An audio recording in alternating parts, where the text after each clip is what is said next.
네, 안녕하세요. 만나서 반갑습니다. 귀찮아서 용재한다의 김용재입니다. 오늘도 우리 시청자분의 사연과 함께 시작을 해보겠습니다. 형은 내가 정말 좋아해요. 그래도 요즘 걱정이 되는 건 사실이죠. 슈퍼개미 김땡땡씨, 바른투자카페 송땡땡씨, SG 하한가 사태의 라더견씨. 참 누군가를 믿고 간다는 게 힘들어지는 세상인데 요즘과 같은 뒤숭숭한 상황을 형은 어떻게 생각하세요? SG 사태 등등 유튜브로서 용재형의 생각은 요즘 난리가 났죠. 일단은 시발점은 SG 사태, 주가 조작 사태라고 불려지고 있는 SG 사태 8개 가까이 되는 종목이 똑같은 동일한 시간 내에 갑자기 하한가에 들어가게 되면서 많은 종목들이 삼천리를 비롯해서 많은 종목들이 같은 시간 내에 전부 다 하한가를 들어가게 된 모습이 나왔죠. 단순히 하한가를 들어갔다 그래서 이게 주가 조작이라고 볼 수는 없는데, 근데 그때는 SG 사태 같은 경우에는 짧은 시간 내에 거의 동일한 시간 내에 8개의 종목이 다 같이 빠져버리니까 이게 문제가 된 거죠. 하한가는 지금도 매일마다 나오는 게 하한가고 상한가도 매일마다 나오는 게 상한가인데, 그러한 이유 때문에 SG 사태가 부각이 됐었고 거기에 대해서 한창 뉴스에서 엄청 열심히 떠들어대더니 요즘은 또 되게 조용하네요. 검찰이 수사를 하고 있겠죠. 그 다음에 또 얼마 전에 지금 몇 개 종목이 또 갑자기 또 하한가에 들어가면서 이번에 하한가 들어가자마자 바로 금감원에서 그걸 했었죠. 거래 정지를 다 내려버렸습니다. 원래 이런 케이스가 되게 드문 경우에요. 하한가를 들어갔대서 거래 정지가 바로 나오진 않거든요. 거래 정지 사유가 정확하게 있어야지만 거래 정지를 먹는데, 이번 같은 경우에는 투자자들을 보호하기 위해서 하한가를 들어가자마자 그 다음날 바로 거래 정지를 먹여서 거래를 다 막아버렸거든요.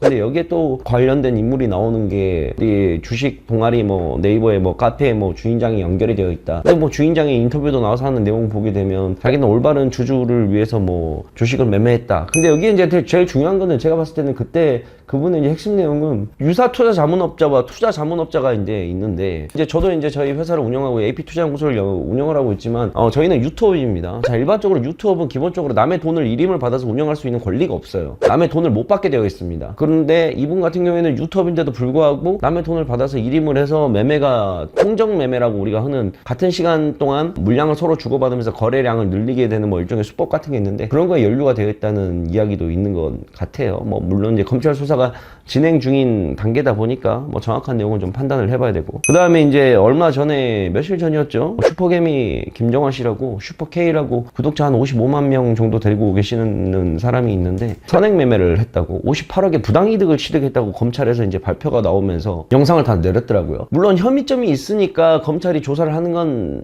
맞아요. 그리고 혐의점에 대해서 수사 결과를 보고를 발표를 하는 게 맞는데, 이게 법원까지 가서 재판을 해서 뭔가 죄가 확정이 되고 확정이 된 건 아니잖아요. 유죄가 됐냐 1심, 2심, 3심 재판을 다 끝내서 정확하게 무죄인지 유죄인지 판단이 되지 않아야 되는 건데, 만약에 저는 그런 생각을 해요. 이분이 지금 그 뉴스가 나오자마자 그 다음날 바로 모든 영상들을 다 삭제를 했더라고요. 만약에 이분이 뭔가 좀 다툼의 소지가 있었거나, 또는 이거는 아직 검찰에서 기소를 하는 단계이기 때문에 항변을 한다거나 자기 이제 구독자들과 시청자들한테, 제가 물론 검찰한테 이런 기소를 당한 건 있지만 저도 사실 억울한 부분이 굉장히 많다. 그래서 나는 재판을 끌고 나가서 나도 변호사 선임 사서 재판에서 유죄와 무죄의 여부를 다퉈보겠다 라고 한다 그랬다면 아마 구독자들도 거기에 대해서 어느 정도 수긍을 했을 수 있는 분위기가 나왔을 수 있었는데, 그냥 다 영상을 다 들고 삭제를 하고 나가버렸단 말이야. 이 말은 즉슨 그냥 인정을 해버린 꼴이거든. 다툼의 여지가 없이. 이해가지? 만약에 본인이 억울한 일을 당했어. 억울한 일을 당했으면 그 억울한 일을 풀기 위해서 변호사를 선임해서 싸우는 과정을 시청자들한테도 보여주고 구독자들한테도 보여주면 그런 모습이 있었다면 아직 결정이 된 거기 아니기 때문에 끝까지 지켜보자라는 입장이 생길 수도 있었는데, 이건 그냥 자기 영상과 채널들 다 들고 했단 말이야. 그러면 이건 그냥 도망간 거밖에 안 되거든. 자기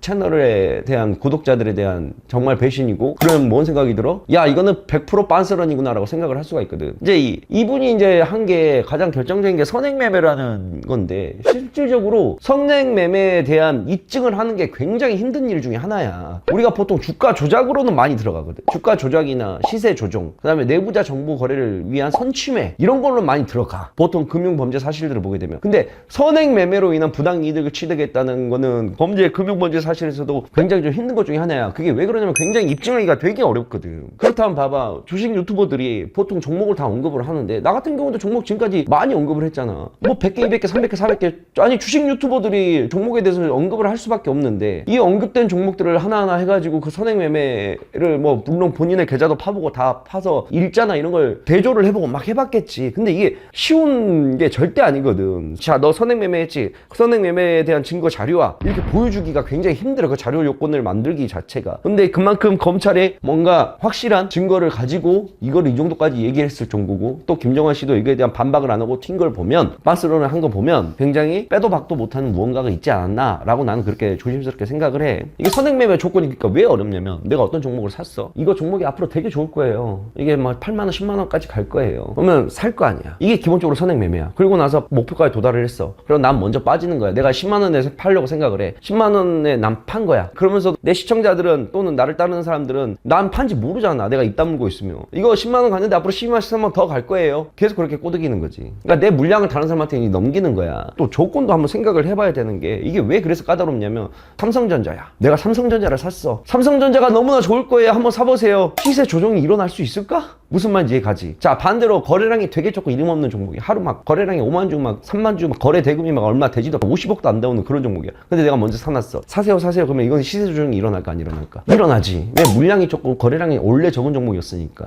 시세 조정이 일어나지. 그래서 이러한 것들을 인과관계를 파악해서 선행 매매를 했지라고 증명하는 과정 자체가 굉장히 어려운 거라고, 검찰 입장에서도. 근데 이렇게 확실하게 얘기를 할 정도면 뭔가 빠져나오지 못할 확실한 뭔가가 있지 않았나 라고 생각을 해. 그래서 선행 매매라는 거는 그래서 되게 어려워요. 근데 주식 유튜버들, 그 다음에 또 왜 주식 유튜브 뿐만이겠어? 아니야. 공중파, 메이저, 그 다음에 어디 TV 틀게 되면 우리 경제 TV들 나오지. 경제 TV들 나오면 거기서 전문가들 나와갖고 종목 이야기 해야 해. 하잖아. 그러면 그 사람들이 실질적으로 종목을 샀는지 안 샀는지 알아? 일반 시청자들은 모른다는 거야. 그래서 선행 매매라는 걸 하려고 그런다면 아예 그냥 종목 그냥 이야기를 못하게 그냥 해야 돼. 그렇게 되면 어떻게 돼? 증권 방송에 존재 이유가 있어? 없지. 주식 유튜브에 존재 이유가 있어? 없지. 아무것도 없는 거야. 그냥 나오게 되면 세계 시황과 경제에 대해서 얘기를 해줘야 된다는 거야. 근데 이거는 영향력이 커지게 되면 커질수록 그거에 대한 따르는 시청자들이나 따르는 구독자들이나 영향력이 커지면 커질수록 파장은 더 커질 수밖에 없는 거지. 그래서 나 같은 경우는 애초에 나는 그런 걸 좀 방지하고자, 나는 3년 전에 유튜브를 할 때 내 유튜브가 좀 커지기 시작하고 나서부터 나는 내 개인 매매도 정말 최소로 다 줄여버렸고 다 했단 말이야. 그리고 이제 차라리 나는 바이비트나 내가 매매를 하고 싶을 때는 선물 거래를 그냥 매매를 해버리지. 코인 가지고. 그거는 뭐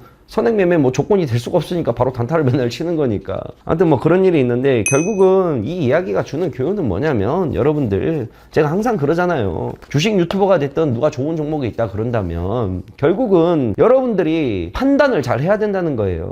제가 항상 무지성으로 매매하지 말라 그러잖아요. 제가 아침마다 방송할 때도 단타 종목들 여러분들에 소개시켜드리고 매매할 때 뭐라고 합니까? 무지성 매매하지 말라 그러잖아요.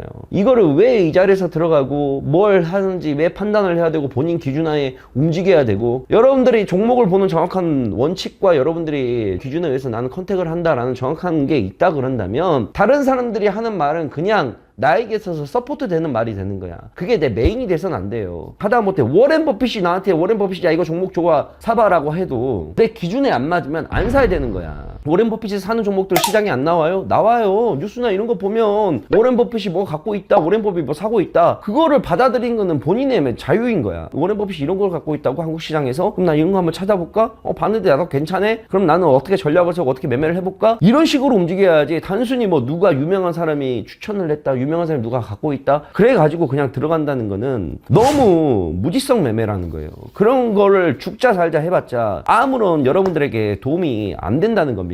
그래서 이 사람은 이런 종목들로 이렇게 수익을 내는구나, 그러면 이러한 종목들의 공통점은 무엇인가, 차트는 어떤 식으로 만들어지고 들어간가, 그런 것들을 여러분들이 스스로 파악을 하고 하나하나씩 배워가지고 여러분 걸로 소화를 해야 온전하게 갈 수가 있는 겁니다. 여러분들은 지금 경마장에서 1번 말, 2번 말, 3번 말한테 돈을 거는 매매를 하고 있는 거예요. 그런 무지성 매매를 한다는 거는. 경마장에 갔더니 옆에 나이 지긋하신 분이, 선생님은 경마장 다니지 얼마 됐어요? 나 올해 한 30년 됐네. 젊은이. 어느 말이 갈 것 같아요? 2번 말이 갈 것 같아. 알겠어요 선생님하고 2번 말이 찍는 거랑 똑같은 거라니까? 무슨 말인지 아시겠죠? 제가 항상 그러잖아요. 인터넷이 발달을 하고 세상이 정말 좋아져서 해서 우리는 주식에 대해서 너무나 쉽게 배울 수도 있지만, 반대로 단점도 항상 존재하는데 그 단점이 뭐다? 우리는 정보에 너무나 과대화 속에서 살고 있다. 주식에 대해서 너무나 많은 사람들이 나와서 떠들고 있고 주식에 대해서 너무나 많은 사람들이 정보를 제공하다 보니까 우리는 그 정보 중에서 어느 거를 취사 선택을 해야 되는지 많은 고민이 든다는 겁니다. 그래서 여러분들이 배워야 될 거는 유튜브들은 그냥 일반적으로 그냥 서포트를 해준다고 생각을 하세요. 여러분들의 매매를 대신해 주는 사람이 아닙니다. 아시겠죠? 그냥 무지성으로 따라가면 절대 안 된다는 거. 그 점을 여러분들이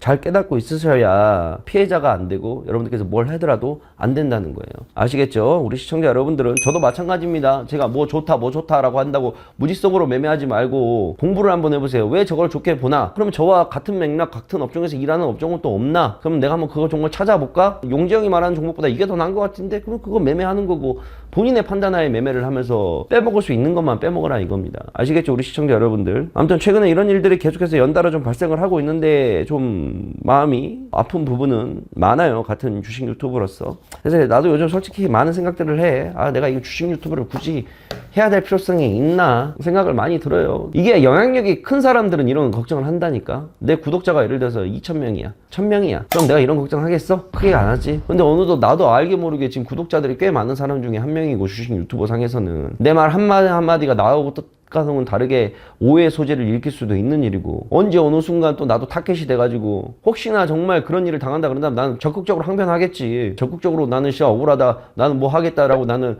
빤스런하지는 않을 거란 말이야. 근데 일단은 나는 내 자신 생각에 내가 걸릴 수 있는 거는 하나도 없으니까. 근데 또 세상 일은 몰라. 또 타켓 잡아버리고 조져버리면 나라고 어떻게 될지 모르는 일이니까. 그래서 아 진짜 이걸 유튜브를 나도 해야 되나 라는 생각도 정말 많이 하고. 근데 뭐 아직까지 뭐 나는 그렇게 비겁하긴 하지 않았으니까. 여러분들 아직까지 그래도 김용재는 우리 시청자분들과 맨날 하면서도 길 가다가 담배꽁초 한두 번은 버릴 수 있었는데 그것 말고는 그렇게 하늘에 크게 죄를 짓고 살지 않은 것 같습니다.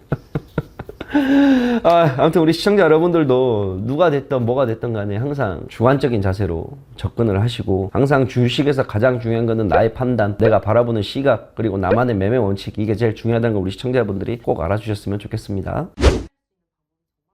없지. 야, 사람들이 믿고 따르는데 어떻게 방지가 돼? 이 유튜업이라는 사업 자체가 나온 지가 벌써 20년이 넘어가는 걸로 알고 있는데 어떻게 할 수가 없는 부분이야. 자, 예를 들어서 정말 간단한 것부터 볼까? 내가 우리 엄마가 주식을 만약에 해. 엄마가 나한테 용재야 요즘 주식이 뭐가 좋니? 엄마 나 이거 좋은 거 같은데? 나 이거 샀어. 엄마도 한번 사봐. 자, 이렇게 했어. 그래서 엄마가 내 말을 듣고 샀어. 이건 법에 걸려 안 걸려? 걸려. 이것도 원래 걸리는 거야. 정확한 법의 테두리에 서 보면 이거 걸려. 왜? 증권 자격증과 투자 자문의 자격증을 갖고 있지 않는 사람이 다른 사람에게 종목을 추천하고 그거를 사게끔 하고 기망하게 하는 것도 법으로 걸린다는 거야. 상담을 한 거잖아. 종목의 추천이 그거는 뒤에 문제고 주식에 대한 상담을 해준 거잖아. 너가 마찬가지로 너가 종목을 하고 너 친구한테 뭐라고 알려줬어. 너도 법으로 걸리는 거야. 근데 실질적으로 그게 되냐고 안 된다는 거지. 결국 이거는 법은 늘 그렇지만 법이라는 게 뭐야? 도덕의 테두리에서 가장 우리가 인간적으로 지켜야 될 것들을 법으로 규정해 놓고 문서로 만들어 놓은 게 법이라는 거야. 도덕의 범위가 이만큼 있으면 이 안에서 이만큼 있는 게 법이라는 테두리인 거라고. 그러면 결국에는 이거는 뒷박을 칠지 너가 칠지는 아무도 모르는 거야. 100만 유튜버, 200만 유튜버, 300만 유튜버가 정말 내 영향력이 점점 커지는 사람이 저번에 예전에 그런 것도 논란 많았어. 뒷광고 논란. 그것도 한번 난리 났었잖아. 뒷광고 저 유튜버들이 막 뒷광고 받아가지고 막 홍보해주고 막 하고. 그러면 결국은 뭐야? 뭐가 문제야? 개인의 문제인 거야. 양심의 문제인 거야. 도덕적인 문제인 거야. 결국은 유튜버가 돈에 대해서 돈과 특히 관련되어 있는 무언가 유튜브를 하는 사람들은 돈에 대해서 초월을 해버려야 돼. 그러면 사건 사고가 안 일어나. 돈에 대한 욕심을 놔버리면 사건 사고가 안 일어나. 왜? 뭔가를 안 하려고 하니까. 임마 이해가? 만약에 이번에 걸린 슈퍼게이 김정원 씨도 돈에 대한 욕심이 없었더라면 이걸 했었을까? 돈에 대해 눈이 돌아가 버려서 한 거 아니야. 결국에는 이게 돈에 대해서 욕심을 놔버려야 돼. 돈에 눈이 돌아가 버리게 되면 아무것도 안 보이게 돼요. 나 봐봐. 물론 내 자랑은 아니지만 나는 유튜브를 통해서 걷어들이는 수익이 없잖아. 광고 수익은 다 기부해. 거기다 플러스 내 돈 기부하고. 그래서 나는 유튜브에 광고가 필요 없어. 광고도 안 달잖아. 광고 뭐 나한테 안 들어오겠어? 방송 매일마다 하고 시청자 수가 그래도 4,5천 명은 되는데 광고 배나 광고 달아가고 받은 게 난 광고를 달아본 적이 한 번도 없잖아. 그거 받아서 뭐 하냐 이거야. 먹고 사는데 크게 뭐 나아지는 것도 아니고 안 나아지는 것도 아닌데 그걸 뭐 해서 내 이름을 깎아먹냐고. 뭐 내가 도네이션을 받아, 뭐 투네이션을 받아, 뭘 받아. 아무것도 안 걸었잖아 나는. 그냥 이거는 내 유튜브를 통해서 나를 알리고 그다음에 우리 회사도 자연스럽게 알리기 위해서 한 참고로 내가 이거를 쓰는 거니까. 그래서 돈에 대해서 돈에 얽매이게 되면 이게 답이 없어요. 특히 이제 정말 유명한 유튜버 접어들일수록 돈에 대해서 어느 정도는 너무 과도하게 욕심을 부리면 안 돼. 과도하게 욕심을 부리는 순간 눈깔이 뒤집어지면 그때부터 문제가 생겨요, 내가 봤을 때. 아무튼 그래서 이렇게 해서 오늘은 관련된 내용을 남겨봤습니다. 다음에 또 다른 사연으로 만나도록 할게요. 안녕. 주식 상담소는 아래에 남겨주시면 되겠습니다.